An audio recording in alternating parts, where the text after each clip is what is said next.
வணக்கம், என் பெயர் கா. காரல் பணிமகிழ். நான் 7ஆம் வகுப்பு படிக்கின்றேன்.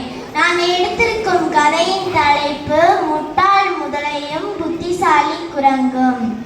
ஒரு அழகான காட்டில் ஒரு ஆறு ஓடிக்கொண்டிருக்கிறது. அது பக்கத்தில் ஒரு நாவல் மரம். அந்த நாவல் மரத்தில் தினமும் ஒரு குரங்கு நாவல் பழத்தை சாப்பிடும்.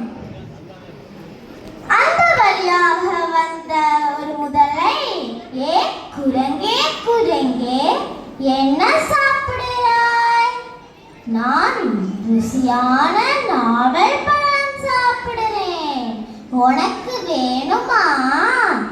ஆமா, எனக்கு வேணும். சரி, இந்தா. ருசியா இருக்குதே. இன்னொரு தருவியா? என் மனைவிக்கு நான் போய் தரேன். இன்னொன்று தானே? சரி, தரேன்.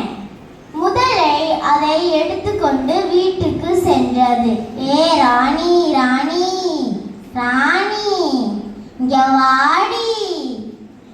ஐயோ, ஏன் கத்திக்கிட்டே வரீங்க? வந்துட்டு தானே இருக்கேன். ஆமா, கையில என்ன இருக்கு? நான் கையில ருசியான நாவல் பழம் வச்சிருக்கேன். இந்தா, சாப்பிடு. ருசியா இருக்குதே. யாரு தந்தா? என்னோட நண்பன் குரங்கு தான் தந்தான்.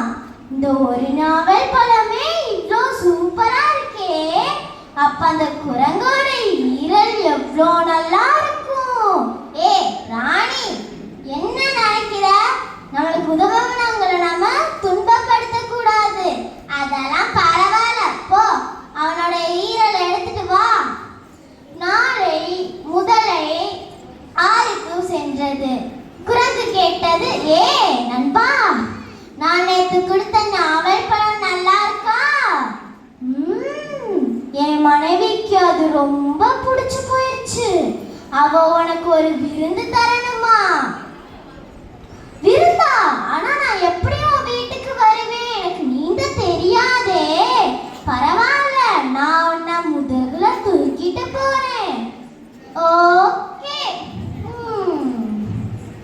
ஆமா, முதல்ல நண்பா, என்ன விருந்து? ஐயோ, நம்ம விருந்துக்கெல்லாம் போல. என்ன மனைவி உன்னோட ஈரலை கேட்டா அதை கொடுக்க தான் போறேன். குரங்கு புத்திசாலியாக யோசிச்சது.